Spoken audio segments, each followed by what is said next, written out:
Hello, I'm Jillian Tishko, and I'm here with Mr. Bart Berkey, a 1985 Plum graduate and a distinguished alumni inductee. How are you doing today? I'm doing well, Jill. Thank you. Let's get into our first question. Okay. What were some of the lessons you learned at Plum High School that have helped prepare you for the future? I think the lessons that I learned here, it's about a sense of community and the values not only of the school, but of the kids, and that was really based on the parents' input. There was good values. There was really good kids when I was going to school here, as there are now, as I asked you yesterday. But I think that that really helps shape a lot of people, and it helped shape me, as well as the sincerity and the enthusiasm and the passion of the teachers. When I was going through my yearbook yesterday in preparation, there's a lot of people that influenced my life an awful lot. And I don't think all of our teachers get enough credit. Like, they were here day in and day out. They worked often through the summer, and they would do anything to help the students become a better person. And I think that's just some of the lessons that I learned here at Plum High School. Yeah, I would completely agree. The teachers that we have here are incredible, and like you said, sense of community as well. Where did you find out that you were voted one of the top 25 minds in sales and marketing, and what was your initial reaction? No, thanks. Great question. I was at home working, and I got a phone call from the organizer. It was through the Hotel Sales and Marketing Association. And I did not even know that I was nominated, let alone became a winner. And I was just really, I was shocked, I was honored, I was surprised, very similar to this honor. You don't expect that, but it was just really nice to see that hard work and my dedication and my passion toward helping others was recognized. So very excited and honored. Well, I'm happy for you. Congratulations. Thank you. When you were a student at Plum, did you picture yourself writing a book? Actually, I did. Yeah, one of my English teachers, Mrs. Beardshaw, and I just actually researched her on social media and left her a message just the other day at home. Hopefully she'll respond back to me. But she was my English teacher, and I just appreciated her approach. She was very encouraging, yet she was very direct. She would offer some great suggestions, and we would have to write different summaries of the books that we read. I enjoyed it so much, I loved her feedback, that I thought I would always want to write a book. And in fact, when you have these security questions of what did you want to be when you were younger, besides wanting to be a professional volleyball player and basketball player, I actually wanted to be a writer. That's interesting. I did not know that about you. Who inspires you the most and why? There's a lot of different people, but I would say most recently, for the last 20 years, it's been my son. So his name is Max, and he is a terrific gentleman. For the last probably, ever since he was in 6th grade, he took ill. And it was never officially diagnosed as a cause, but it was related to chronic fatigue. He spent most of his junior high school year in bed, yet he would still take classes online. And he would have a tutor that would come and spend time to try to help him. So when you look at a junior high experience and even into high school, he still did most of his classes online because he didn't have enough strength and energy to go to a full schedule. And I look at his attitude and his opinion with everything in life. He is so thoughtful, he is so kind, he is so caring, he's so gracious, he's so positive that he doesn't let any of those things bother him. And I look at my high school experience and all the people that I met and all the things that I was able to do, and I feel bad for him that he wasn't able to experience that one-on-one or that one-on several student relationships. But he doesn't mind. He still looks positive of what he was able to experience during that time. And we have become, we've always been extremely close as a family. I just admire his resilience, his positivity, his attitude, and his outlook.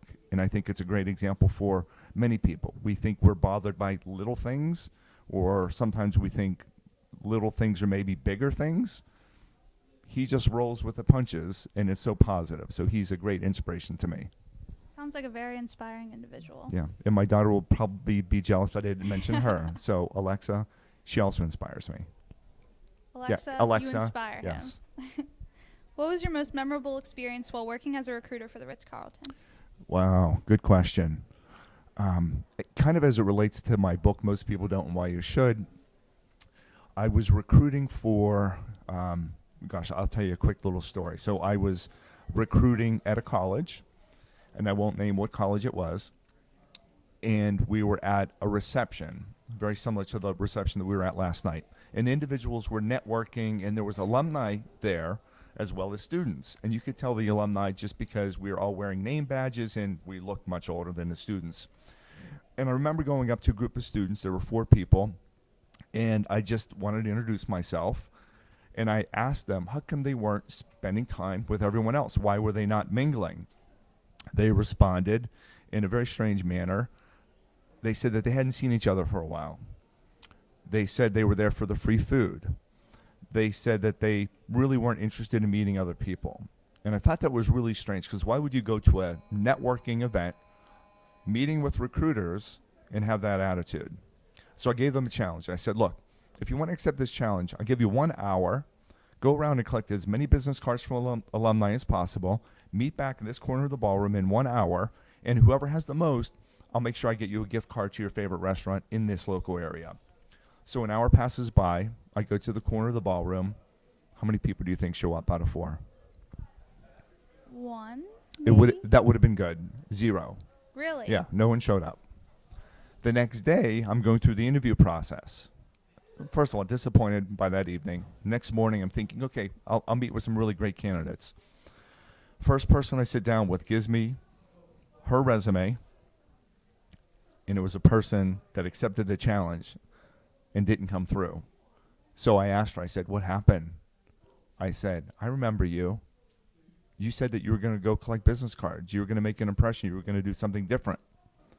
And she said, I didn't think you were serious. Needless to say, we wouldn't hire a person like that. So that has kind of always stayed in my mind about what people are not doing. Most people don't accept challenges. They don't do what they say they're going to do. They don't show appreciation. So if people can do what most people are not doing, you're going to be able to make a difference, personally, professionally, looking for jobs, looking for new careers, networking with individuals. Most people aren't doing a lot of things. So if you can do it, you're going to differentiate yourself. So that was a very important life lesson that I like to continue to share with people. That's really cool, Yeah. actually. But that does transition into my next question. From your book, which Yeah. you mentioned, Most People Don't and Why You Should, what are the most important lessons that you want your readers to know besides the ones you've already mentioned? Sure. I think most people don't surprise people. We wait until birthdays, anniversaries, holidays to buy gifts or send cards for people. Why couldn't you do that out of the blue? Today's Monday in April. Why not send a card to someone and say, thank you? Why not buy them balloons? Why not send them flowers? There's no reason why people can't continue to surprise people. And I think if we continue to do that, as we give to others, there's something called a runner's high. When you jog, you get endorphins. Cross country, right? Okay. Yeah. There's also something when you help other people that you also get endorphins that make you feel good. I would want people to help others, to give to others, to not be so focused in on themselves, but think about others. What can I do for others? And then it all comes around, and it makes things better. That's definitely something that we should take into our own lives. You have held many positions in your career, from working with the Hyatt Hotels to becoming a senior corporate sales director. Mhm. How have you been able to climb up the business ranks so quickly? Yeah, I don't think it's necessarily quickly because it's been 30 years in the industry, but I think fortunate when I was making some quick career progressions, it was because of my openness, my willingness to accept challenges, my flexibility. At one point, my wife and I lived in 4 different cities in 7 years. My eagerness, my follow-up, my sincerity, my intellectual curiosity. I want to learn. I want to get better. I want to ask for feedback so I can get better. And then there's this natural sincerity to want to learn about other people because I care, but then I also take what I learn from other people, and if I can learn more about cross-country and how you love it, I can appreciate that. So then I become a better person because I'm more knowledgeable on what makes you happy and what makes you successful. It's definitely beneficial to not only your life, but to the people that you've affected as well. For sure. What has been your favorite city that you've lived in or visited, and why? Goodness. One of my favorite cities, my wife and I lived in Santa Monica, California for a while, and the weather was perfect. People were able to have a balance in their life that not everyone would rush into work like you would in, let's say, New York City or some other major cities. People would take their time. They'd wake up early. They'd walk on the beach. They'd get coffee. They would meet. And then certainly they would work hard, but they started off their day that way. And because the weather is 74 degrees, sunny, and no humidity, it was a perfect place to be able to do that. So Santa Monica, California.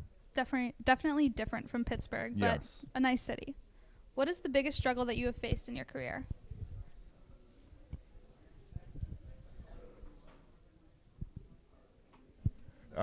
One of the biggest struggles, I was working for an internet startup company, and they called on several occasions. I was working remote out of Washington, D.C. They were based in Philadelphia. And there were about 3 separate occasions in which they called me and they said, Bart, don't take the train to work today to come up to Philadelphia. We don't have enough money to pay our employees. We're probably going to have to shut our doors. That was a very difficult time because my son was born at the time. My wife was expecting with our daughter. And you want to make sure that you are taking care of your family, but then there's the part of you that wants the challenge of, well, I can help this company succeed. I can help them get enough money to pay our employees. But that was a very difficult time. So I finally did make a decision that I would look for something more solid, more substantial, more secure. Leaving an internet startup company, exciting, we can get stock, we were a .com era, we can do great things, to selecting something more stable, certainly fun and interesting, but more stable, and the reason that was for my family. Interesting challenging times. Yeah, I'm sure that was difficult, but I think you made a good decision. Oh, thanks. And now for my last question. How does it feel to be honored as a distinguished alumni, and what is it like to be back at the high school since the first time, since 1985? Yeah, no, that's kind of crazy. It brings back a lot of memories, and I am honored to be an award recipient for the Plum Distinguished Alumni Group. You know, when talking with some of the other award winners, there's a lot of people that have done amazing things. So Bob, from the EMS perspective, and Ed being an artist that has artistic designs with people all over the world, and Andrea being nominated as one of the best teachers in the country, and then the other Andrea, saving lives and helping pets and animals. What I have done, it's 30 years of hospitality, I wrote a book, it's trying to help people, but I don't necessarily, there's other people that I know even in my own class that are very successful. One gentleman runs an entire hospital. I don't run a hospital. I work for a great luxury hotel company, and I wrote a book. So humbled, I guess, is the right answer. Honored, proud, and the message that you heard last night was that my father had nominated me 10 years ago, and the program is only 11 years old. To understand the relationship that my father had with Bob Ford, one of the committee members, to understand the reputation that I had as a student back in 1985, and then to continue to have all of my achievements being recognized, humbled and honored and very proud to be Plum. Proud to wear purple and proud to be Plum. Thank you so much. And thank you for coming today and for being here for this interview. And now I will send it over to our next inductee.